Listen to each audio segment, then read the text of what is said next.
Olá, Carlos, seja bem-vindo. Muito obrigada por aceitar nosso convite. É um grande prazer estar aqui com vocês. Bom dia.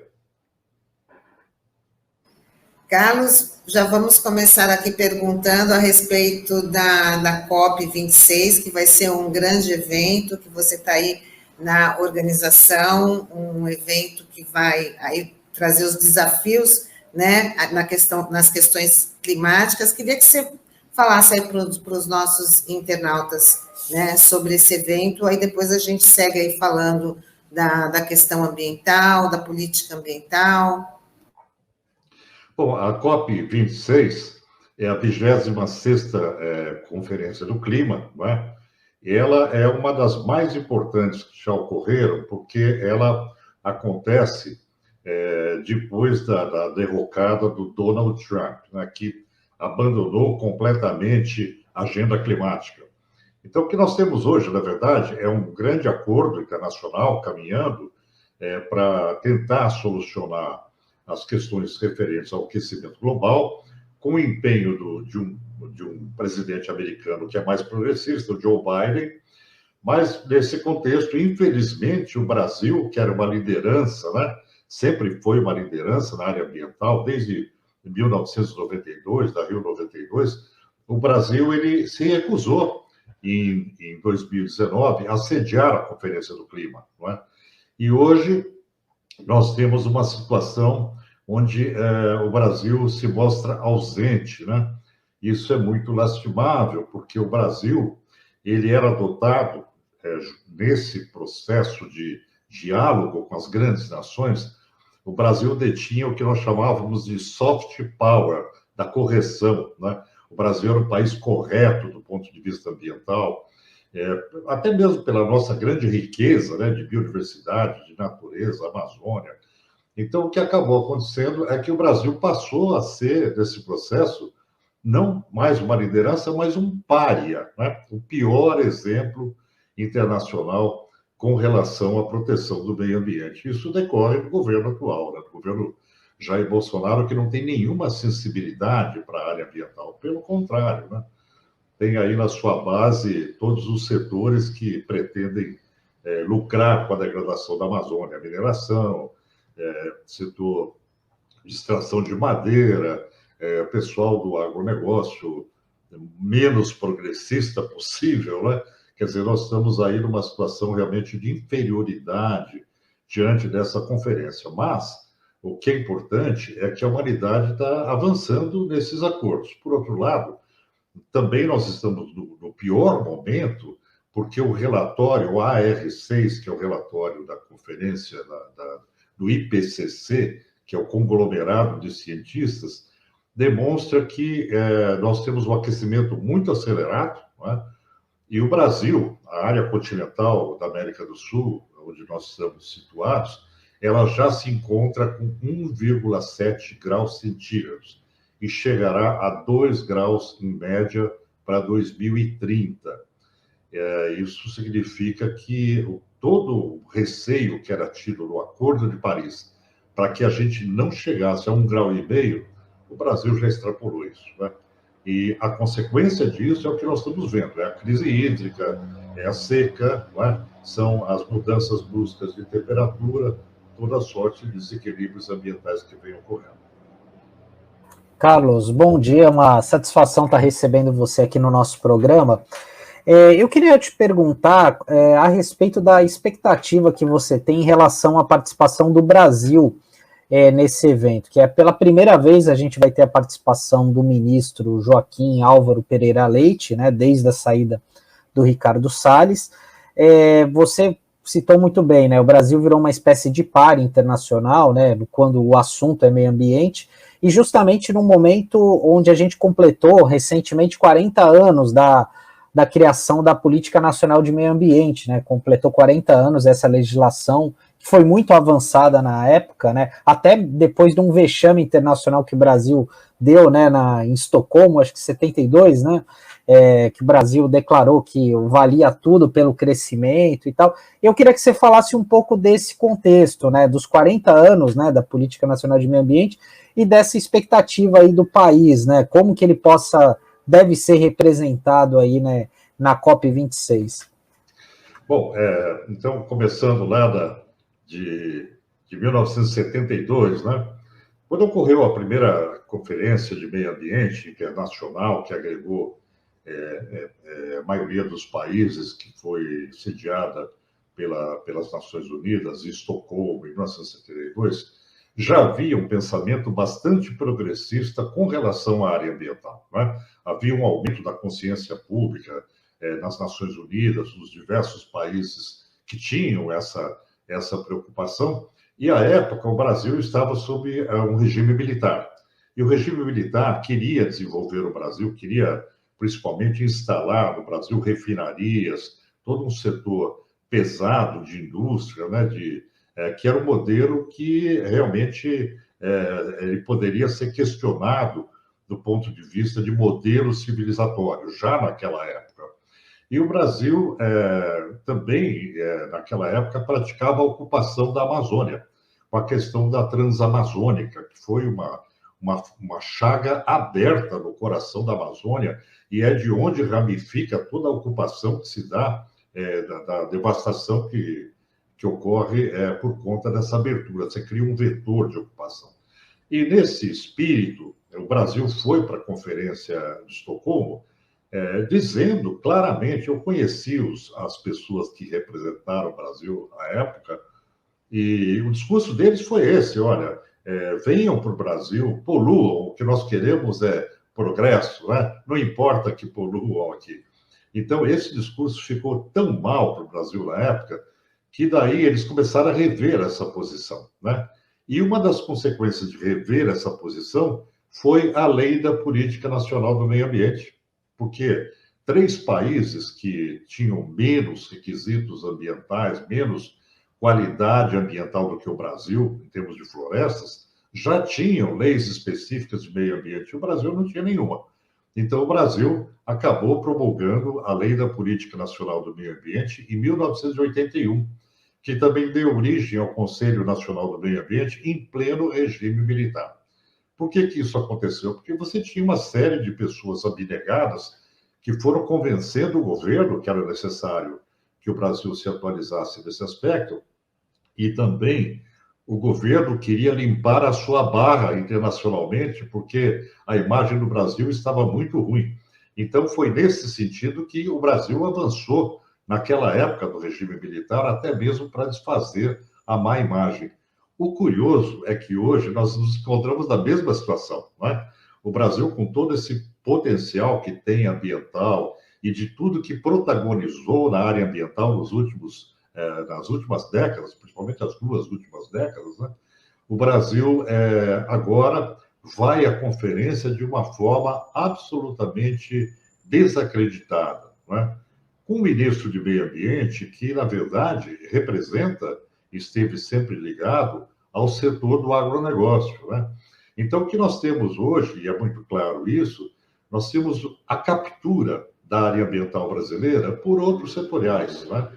E nós sabemos que, para fazer política ambiental, você tem que ter setores ambientais que tenham capacidade de articulação intersetorial, transsetorial. A questão ambiental, ela perpassa todas as áreas de conhecimento e todas as áreas de estrutura, de governança que o Estado tem, né? E, na verdade, o nosso Ministério do Meio Ambiente, ele está hoje subjugado pelo Ministério da Agricultura e pelo interesse do agronegócio, né? Então, de fato, a gente tem um preposto no Ministério do Meio Ambiente, mas que não representa nenhuma intenção clara, transformadora, como também o Itamaraty, o Ministério de Relações Exteriores, não apresenta essa condição. Então, o que acontece numa conferência do clima, numa conferência das Nações Unidas? Quem tem maior protagonismo é o Ministério do Meio Ambiente do Brasil e é também o Ministério de Relações Exteriores. Então, as 2 pontas de lança do Brasil para fazer o gol, né, não farão o gol, porque eles não têm essa vocação e eles não estão dispostos a isso, eles não têm uma história pregressa que os qualifique para essa discussão. Então, o que a gente espera é que a pressão internacional seja bastante forte para que o Brasil caminhe no sentido da sustentabilidade, da proteção da Amazônia, e principalmente que, na situação de emergência climática que nós estamos hoje, o Brasil tome medidas, políticas públicas corretivas, preventivas, de mitigação e de adaptação, para que a gente não tenha que pagar um preço muito alto no futuro pelo descaso e pelo despreparo. Né? Carlos, você também participa do Conselho Nacional do Meio Ambiente, e a gente teve aí num passado não muito distante, né, o ex-ministro do Meio Ambiente tentando desmantelar esse conselho que sempre foi muito importante nas políticas ambientais. Como é que está hoje o conselho, né, e quais são as ações, como é que ele pode estar fortalecendo para implantar as medidas necessárias em relação ao meio ambiente? Então, o que aconteceu é que em 2019, com a ascensão do Bolsonaro, um dos primeiros atos deles, no início do governo, foi acabar com os conselhos, né?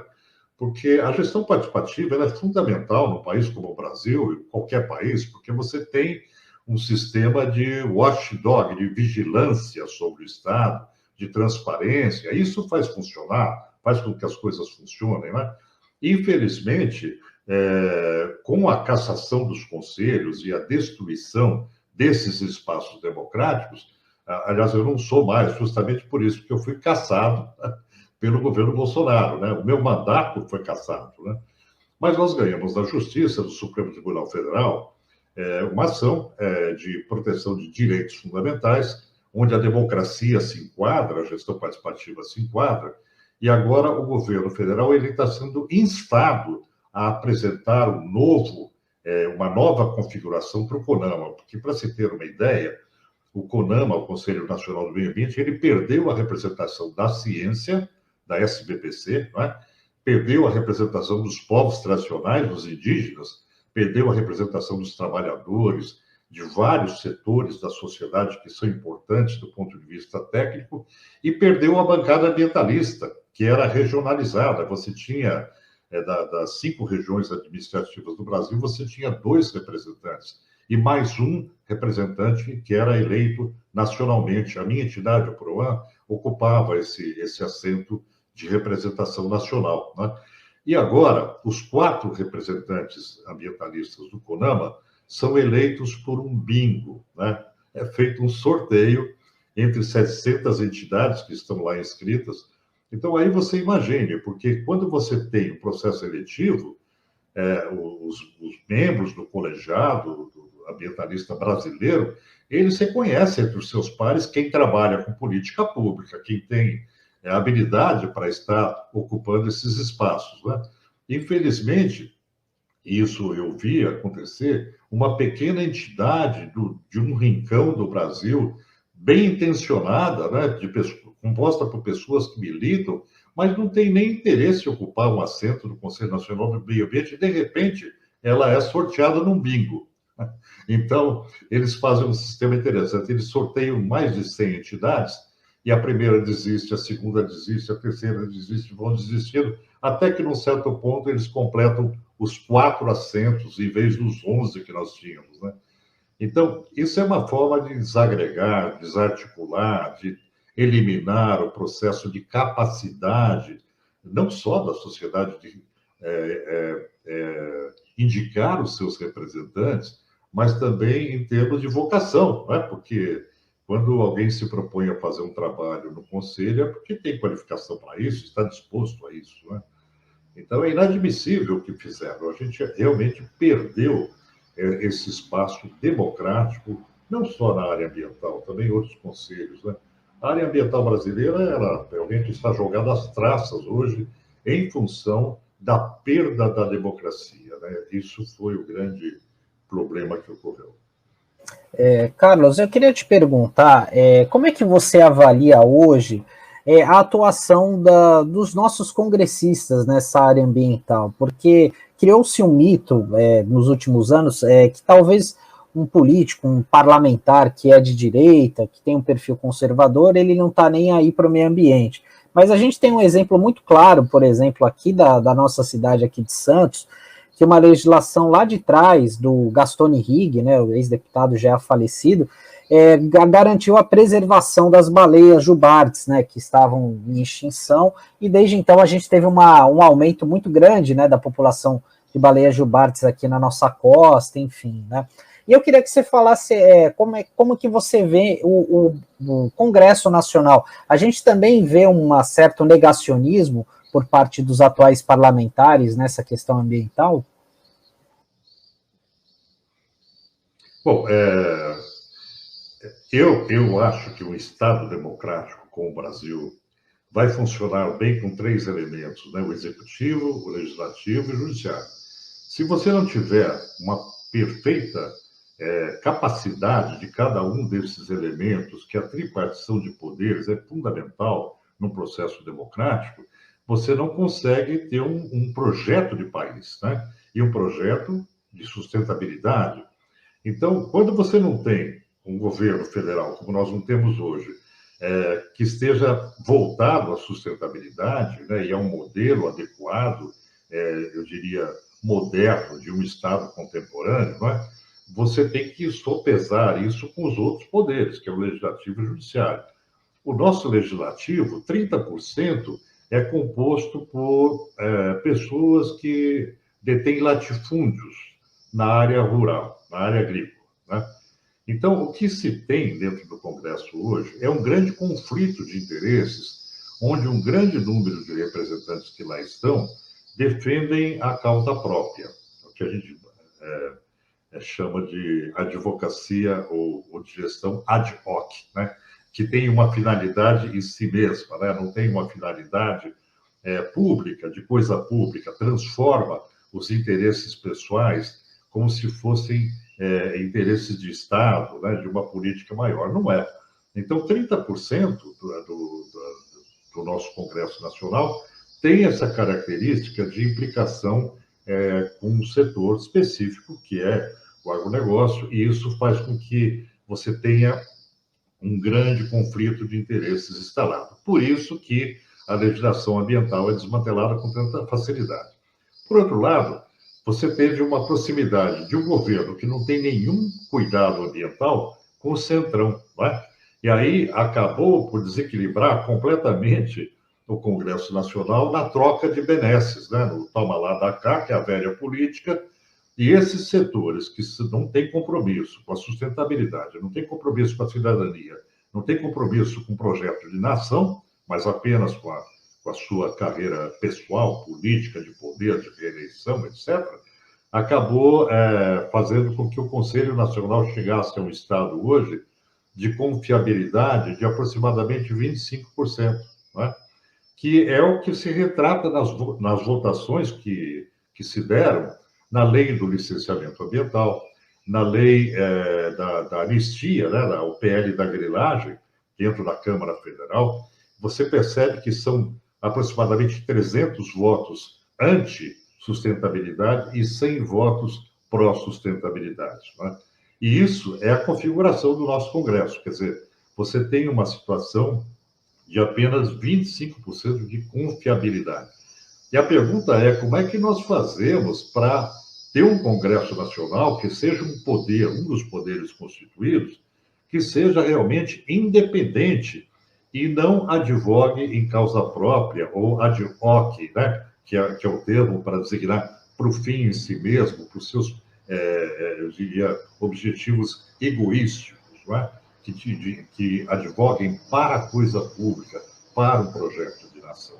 Então, a escolha, né, a gente normalmente se debruça muito sobre a pessoa da presidência da República, mas a gente esquece um pouquinho da importância que é o parlamento, né? É muito importante que a gente faça essa escolha de forma muito consciente nas próximas eleições, porque é um dos 3 poderes e é fundamental, porque o que esse governo fez, ele atacou toda a normatização infralegal, que é aquela que pode ser mudada por meio de uma canetada, né? Então, você tem portaria, decreto, despacho, que você muda a normativa ambiental através de uma canetada que o Salles chamava de canetada aboiada, a porteira aberta, né? Agora, quando você tem um Congresso nessa condição, é, aquela prerrogativa do governo de mudar pela canetada, né, poder discricionário, como se diz, de mudar por um ato administrativo do governo, do Ministério, agora nós estamos sofrendo isso no âmbito do Congresso Nacional, onde as leis são alteradas, né?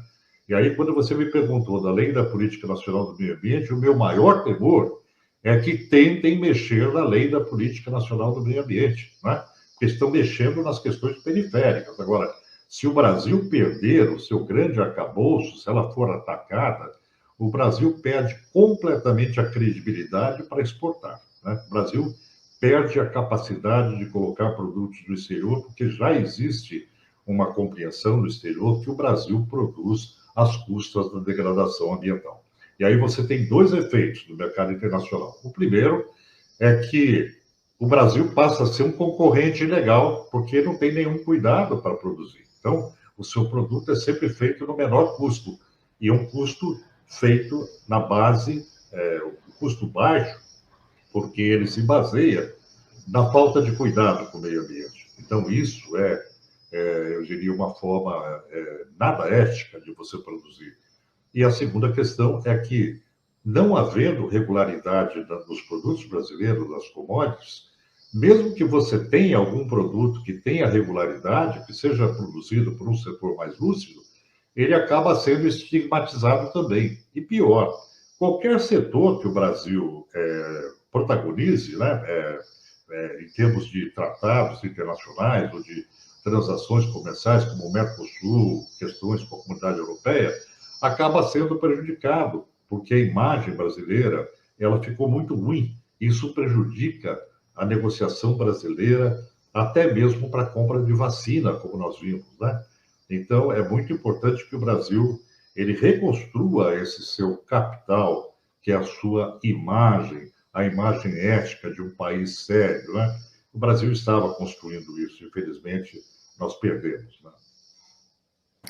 Carlos, muito bom esse raio-x que você fez aí da questão ambiental, salientando aí que o Joaquim Leite ele está lá do outro lado do balcão, já que ele foi conselheiro da Sociedade Rural Brasileira, então, com certeza, é um defensor aí também do agronegócio, do mau agronegócio, né? Porque a gente também tem que aprender a separar aí, que pode ter os mais pensam na sustentabilidade também. E eu queria, você que é um pesquisador, um estudioso, um ativista, na verdade, na questão ambiental, queria saber, assim, o que a gente precisa ficar atento agora? Tem alguma boiada passando que a gente precisa prestar atenção com esse novo ministro? E que você fizesse uma análise da política ambiental que está em ação ou não ação, né? Já que a gente está falando de governo Bolsonaro, queria que você falasse isso para a gente, o que precisa ser feito mais urgente. Tânia, eu acho que a nossa maior ferida é a Amazônia, né? Nós estamos passando por um processo de devastação. A Amazônia, aproximadamente 50% é protegida, ou é parque nacional, ou é terra indígena, né? Ela tem 18% de áreas degradadas. Tem 18% de áreas que não são ocupáveis, porque são leitos onde o rio se espalha, né? A Amazônia é uma região alagadiça, então não adianta ocupar essas regiões, porque elas não serviriam para nada, né? Ela tem essa função ecossistêmica. Então, você tem aí uns 14%, o restante, 13%, que são os demais usos do solo da Amazônia. E os ataques que o governo vem fazendo é sobre as áreas protegidas, né? É sobre, primeiro, para as terras públicas, né, que são as áreas passíveis de grilagem e, posteriormente, de anistia. E o que esse pessoal, eu diria, o mal feito que ocorre na Amazônia é devastar, degradar e depois vender essa área no mercado por um valor agregado muito alto, porque a floresta ela impede de você colocar gado, esse tipo de coisa. Então, eles desmatam para poder valorizar os terrenos, né? O que é uma lástima. E, por outro lado, você tem ainda na Amazônia esse aumento da devastação que ele é focado hoje sobre as florestas, sobre as áreas indígenas e sobre as áreas dos parques naturais, né? E é importante dizer o seguinte, nós chegamos a um índice de 18% de degradação. A Amazônia, ela produz chuva para toda a América do Sul, né? A água entra, as massas de água entram pelo Caribe, passam pela Amazônia, ricocheteiam nos Andes, na região da Bolívia, voltam para o centro do continente, alimentam os rios do Pantanal brasileiro e descem para formar a Bacia do Plata, né? Toda essa massa de umidade é a massa de água da floresta que vem continente adentro. Então, é como se nós tivéssemos, o Brasil tivesse, uma grande caixa d'água, que é a Amazônia. E a partir do momento que você destrói essa caixa d'água, você perde a regularidade da pluviometria das chuvas em todo o continente, né? Então, para se ter uma ideia, quanto de água nós podemos perder para 2050 frente ao aquecimento global, que hoje está em 0,36 grau por década, né? Nós podemos perder de 40% a 50% da água hoje disponível no território brasileiro, né? Esse dado é um dado científico que é muito preocupante, porque se hoje nós trabalhamos no fio da navalha, por exemplo, uma metrópole como São Paulo, que divide a água com a região de Campinas, que divide com Baixada Santista via Pires, Henry Borden, esse sistema integrado, que retira a água do Vale do Paraíba do Sul, que também abastece o Rio de Janeiro, quer dizer, todo esse sistema hídrico acaba sendo comprometido em 40%, pelo menos, né? E se hoje nós trabalhamos no fio da navalha, que não existe 1 metro cúbico de sobra, né, nesse processo todo, porque a agricultura consome, o abastecimento consome, a indústria consome, todos os serviços essenciais da cidade são abastecidos por isso, né? Então, o que vai acontecer no futuro? Você pode ter uma quebra muito dura, até mesmo na segurança alimentar, na produção de alimentos no centro-oeste do Brasil, em outras regiões que já são quase semiáridas, né? O Nordeste brasileiro, por exemplo, nós temos 4 regiões que são já consideradas em processo de desertificação, né? O Brasil vai sofrer muito com isso a partir de 2030, o centro do Brasil, a região do Mediterrâneo, a região central dos Estados Unidos, das grandes planícies americanas, essas 3 áreas vão passar por um processo muito duro de desertificação, né, de tendência à desertificação. E a Amazônia, uma tendência de savanização, onde você vai perdendo a floresta pelas bordas e ela vai perdendo a sua capacidade de trocar carbono por oxigênio, né? E é muito importante a função da Amazônia, das florestas do Congo, da Indonésia, são florestas que têm essa função de equilíbrio planetário, né? De produção de oxigênio, assim como os oceanos. Então, o nosso grande tesouro hoje, aquilo que a gente deve realmente ter a maior preocupação é a Amazônia. E outro ponto, Tânia, aqui eu tenho uma preocupação muito grande, é que nós estamos diante de 2 graus para 2030 de aquecimento médio para a plataforma continental da América do Sul, e nós não temos uma política de meio ambiente voltada à prevenção, à adaptação e à mitigação, né? Isso é criminoso, porque essas ações, elas não se constroem do dia para a noite. Você tem que ter um processo de análise de todas as vulnerabilidades para proteger principalmente as pessoas que têm menos recurso financeiro, porque as pessoas que vivem na linha de pobreza é que serão mais sacrificadas.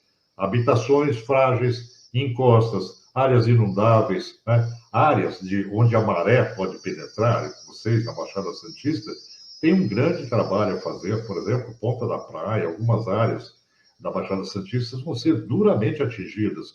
E nos últimos 6 anos, o aumento do oceano, ele triplicou, a velocidade triplicou, em função do aumento do aquecimento global, né? Então, eu acho que nós precisamos de um Brasil com política ambiental, com políticas públicas para enfrentar esses desafios que são não mais desafios de modelo de desenvolvimento, não, são desafios de sobrevivência futura, né? É diferente, nós estamos no estado hoje de emergência climática. Políticas Carlos, para ontem, né? Eu queria te fazer uma última pergunta de minha parte aqui, que a gente sempre fala do Brasil como um todo, né, da Amazônia, e muitas vezes a gente acaba esquecendo o que acontece no nosso quintal, né?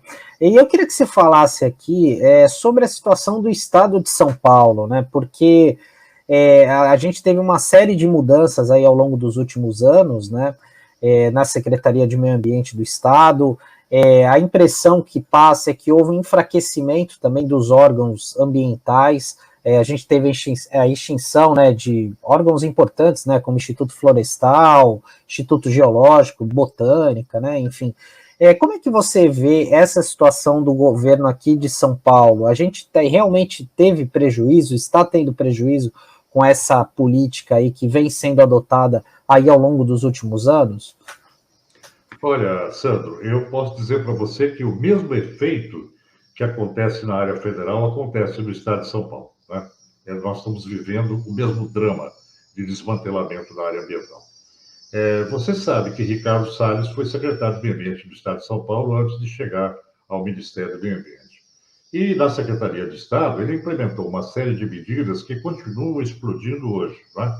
E a linha de São Paulo é ruralista, né? A linha principal motriz de São Paulo não é mais a indústria. São Paulo já foi um estado que tinha uma grande capacidade industrial e você tinha uma força política da Fiesp que determinava as políticas de governo, né? Hoje, isso cedeu espaço para o agronegócio, né? Tanto que o estado de São Paulo se transformou num mar de cana, né? Nas últimas 3 décadas, você tem um crescimento desse setor.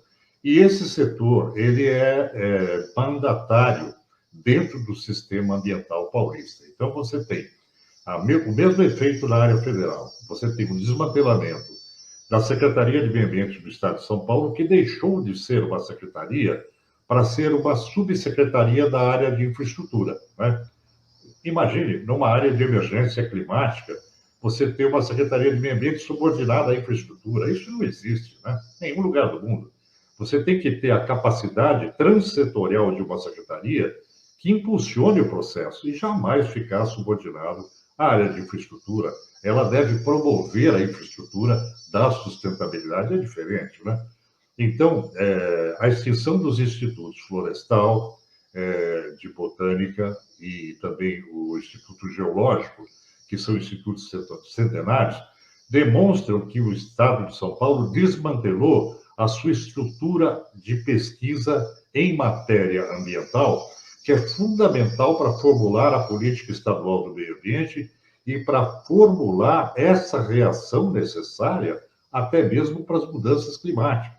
Então, quando a gente fala hoje que o governo federal é muito ruim, eu diria para vocês que o estado de São Paulo também, o governo é muito ruim na área ambiental, né? Deixa muito a desejar. Então, nós temos 2 grandes reconstruções a fazer, no estado de São Paulo e na área federal, né? Eu vejo isso com muita clareza. E outra, o protagonismo que São Paulo tinha no Brasil como agência ambiental do estado de São Paulo, a perspectiva de São Paulo como um estado que era moderno, que era um estado que conseguia implementar diretrizes para a sustentabilidade, porque ele tinha um sistema ambiental montado lá em 1970, na década de 70 também. Isso não é mais verdade hoje. O estado de São Paulo é muito menos progressista que outros estados, como o Espírito Santo, como o Paraná, né? Então, eu assisti muito essa queda de braço dentro do Conselho Nacional do Meio Ambiente. Nós percebíamos que, apesar de São Paulo ter uma capacidade técnica instalada muito grande, os princípios que defendia não eram mais os princípios da sustentabilidade, mas eram os princípios da facilitação para os setores econômicos, né? Lastimável, né? São Paulo tenha perdido o seu protagonismo, assim como o Brasil perdeu lá fora, o estado de São Paulo perdeu, frente ao Brasil, esse status, né, de locomotiva que tinha, mais progressista, para a área ambiental. E nós temos várias ações contra o Estado de São Paulo. Por exemplo, a questão da extinção dos institutos, né? A minha entidade entrou com uma ação civil pública para dar dignidade a esses especialistas, garantir que eles mantivessem a pesquisa científica, né? Que é fundamental para a elaboração da política ambiental paulista. E, por outro lado, nós ingressamos com uma ação, isso é muito importante, nós entramos com uma representação no Ministério Público, existe um inquérito civil instalado para averiguar a perda democrática no Conselho Estadual do Meio Ambiente. O Conselho Estadual do Meio Ambiente de São Paulo tem um cadastro de entidades, hoje ambientalistas, ditas ambientalistas. Entre elas, você tem uma empresa de lixo, de resíduos, você tem um zoológico particular, que estão lá cadastrados como entidades ambientais. Então, na verdade, a representação ambientalista do Conselho Estadual do Meio Ambiente, ela não tem um cadastro de origem que lhe confira legitimidade, não é? Isso tudo é proposital, né? Você vai deixando que se desmantele, vai aceitando ruídos estranhos dentro do processo e você não consegue manter um processo que tenha a capacidade, a fluidez. Outra, um conselheiro do Conselho Estadual do Meio Ambiente não tem direito a pedir vistas. Se eu tiver dúvida a respeito de alguma matéria que eu vou votar, que eu vou emitir o meu juízo de valor, eu não posso pedir vistas, eu tenho que submeter o meu pedido ao plenário, que tem maioria governamental, ou seja, nada acontece, não é? Então, essa é a realidade hoje. É preciso reconstruir democraticamente o Conselho Estadual do Meio Ambiente de São Paulo, além de refazermos a política ambiental paulista, né? E elevar a Secretaria de Meio Ambiente ao status de uma secretaria que tenha a capacidade de interlocução, né? A nossa perdeu completamente essa possibilidade política. Medidas urgentes e necessárias, né, Carlos? Infelizmente, a gente está chegando aqui no final da nossa conversa, mas vamos reforçar sobre a COP26, que vai ser de 31 de outubro a 12 de novembro, na cidade escocesa de Glasgow. A gente tem um vídeo que você enviou, a gente vai passar agora aqui um trechinho para os nossos internautas ficarem mais por dentro aí desse grande evento, esse evento importante, que já começa falando aí das jornadas, tem as pré-conferências, é isso? Nós estamos fazendo uma ampla discussão pública no Brasil, regional e também nacional e sul-americana, voltada a aumentar a consciência pública da população sobre esse estado de emergência climática, né? Então, esse é o nosso objetivo e isso vai demandar praticamente toda a agenda nossa do mês de setembro e a agenda de outubro, porque a conferência em Glasgow, ela se inicia vai acontecer no início de novembro, né?